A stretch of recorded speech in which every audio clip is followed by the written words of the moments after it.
Tema saya Marvel, saya akan menjelaskan tentang peradaban-peradaban di dunia.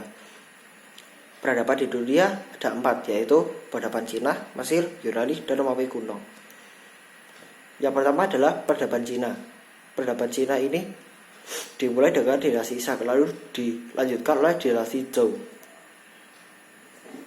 Yang pertama adalah dinasti Xia. Dinasti Xia ini adalah dinasti yang paling pertama diceritakan dalam sejarah. Dinasti ini didirikan oleh Yu Yang Agung, berdiri pada tahun 2100 sebelum Masehi sampai 1600 sebelum Masehi. Lalu ada dinasti Shang. Dinasti Shang adalah dinasti yang pertama berdiri di Cina, dipimpin oleh Raja Tang sampai dengan Raja Zhou. Pada zaman ini, masyarakat di Cina mempercayai sangat banyak dewa.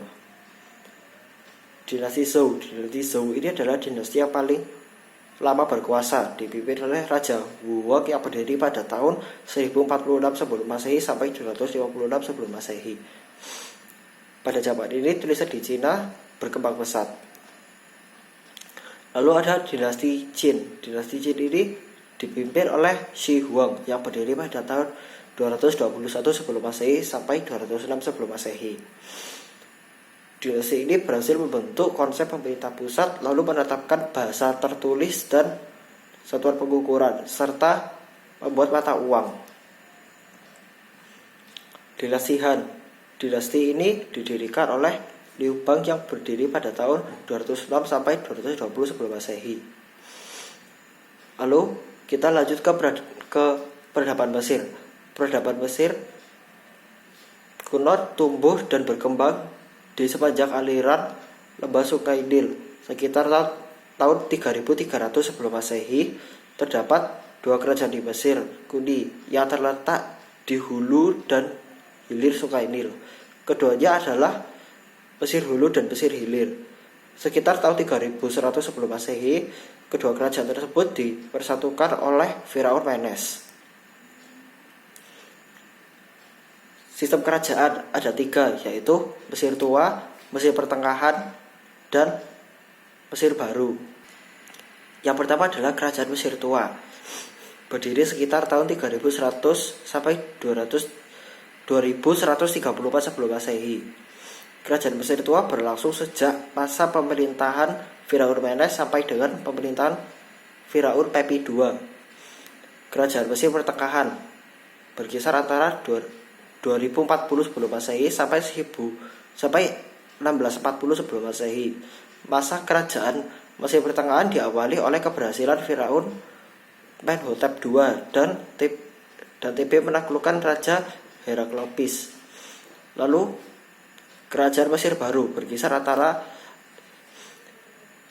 1552 sampai 1069 sebelum Masehi. Kerajaan Mesir Baru diawali oleh keberhasilan pasukan Mesir di bawah pimpinan Ahmosis pengusir bangsa Hylos. Masa ini merupakan masa paling gemilang dibanding 2 masa sebelumnya. Kepercayaan. Pada masa Mesir ini, masyarakat mempercayai sangat banyak dewa. Lalu kita lanjut ke tradisi pemakaman. Tradisi ini masih sangat sederhana, seperti raja yang dibungkus kain lalu direndam di cairan damar. Tetapi metode itu tidak mengawetkan mayat. Metode pengawetan mayat terus berkembang hingga akhirnya menjadi suatu tradisi bagi bangsa Mesir. Sekarang kita lanjut ke seni bangunan. Seni bangunan ini ada banyak, tapi hanya 2 saja yang paling terkenal, yaitu piramida dan Sphinx. Piramida adalah bangunan raksasa dari batu yang digunakan sebagai makam raja-raja beserta keluarga mereka. Lalu kita lanjut ke Sphinx. Sphinx adalah bangunan raksasa yang terbuat dari batu, berbadan singa dan berkepala manusia. Sekarang lanjut ke peradaban Yunani. Peradaban ini merupakan salah satu peradaban yang tertua di Eropa yang terletak di ujung tenggara di benua Eropa di sekitar Laut Tengah.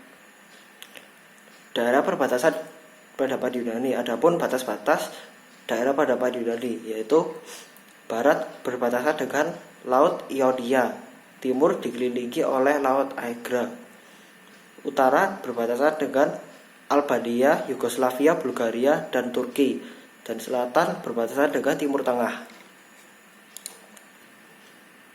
Masa kejayaan peradaban Yunani adalah pada tahun 600 sampai 400 sebelum Masehi. Lalu masa keruntuhannya berlangsung antara 400 sampai 300 sebelum Masehi. Namun kebudayaan Yunani itu sendiri adalah perkembangan yang tersebar luas ke daerah-daerah di luar Yunani.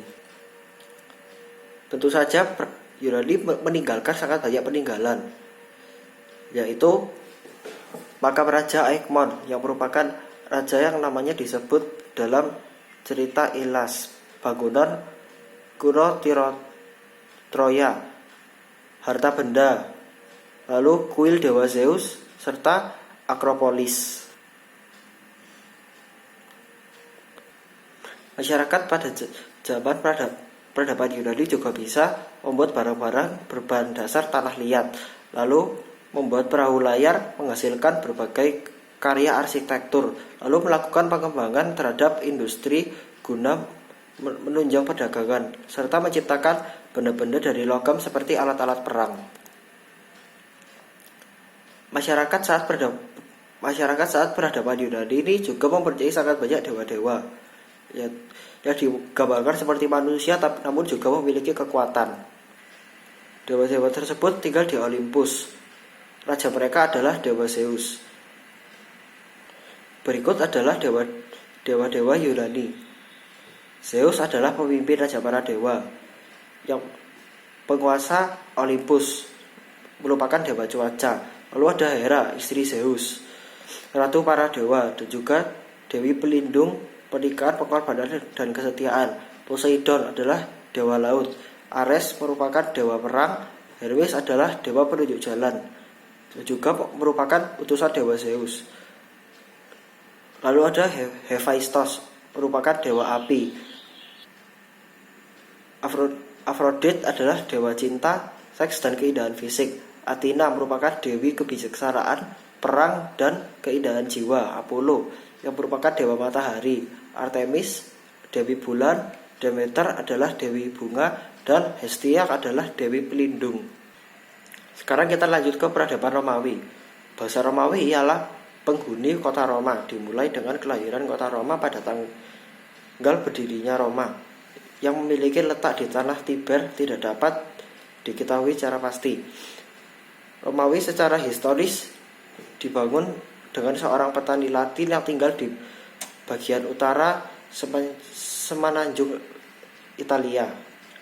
Zaman pemerintahan Romawi dibagi menjadi 3, yaitu ada zaman kerajaan, zaman republik, zaman kekaisaran. Yang pertama, zaman kerajaan. Etrusia dari Asia Kecil datang ke pantai barat Italia karena mereka memiliki suatu keterampilan teknologi yang sangat lebih maju, dan juga mereka tidak pernah mencampurkan darah dengan penduduk asli Roma atau imigran. Yang kedua, zaman republik. Sejak pengusiran Etruria, Romawi membentuk sebuah sistem dalam pemerintah republik yang terdiri dari atas negara kota di wilayah Yunani. Bangsa Romawi terdiri atas 2 kelompok sosial utama yang diyakini sebagai plebia dan patrisia. Patrisia terdiri dari tuan tanah dan masyarakat kelas atas, sementara plebia terdiri dari komunitas kecil menengah seperti petani, pedagang, dan yang lainnya. Yang ketiga adalah zaman kekaisaran. Pada masa Konstantinus Agung, orang-orang Kristen yang ditindas sudah tidak lagi ditindas, bahkan menyatakan Kristen sebagai agama. Ia juga memindahkan ibu kota Roma ke Konstantinopel. Akibatnya kekuatan terhadap Romawi dibagi menjadi 2, yaitu Kekaisaran Romawi Barat dengan ibu kota Romawi, dan Kekaisaran Romawi Timur dengan ibu kota Konstantinopel. Sekian dari saya, terima kasih.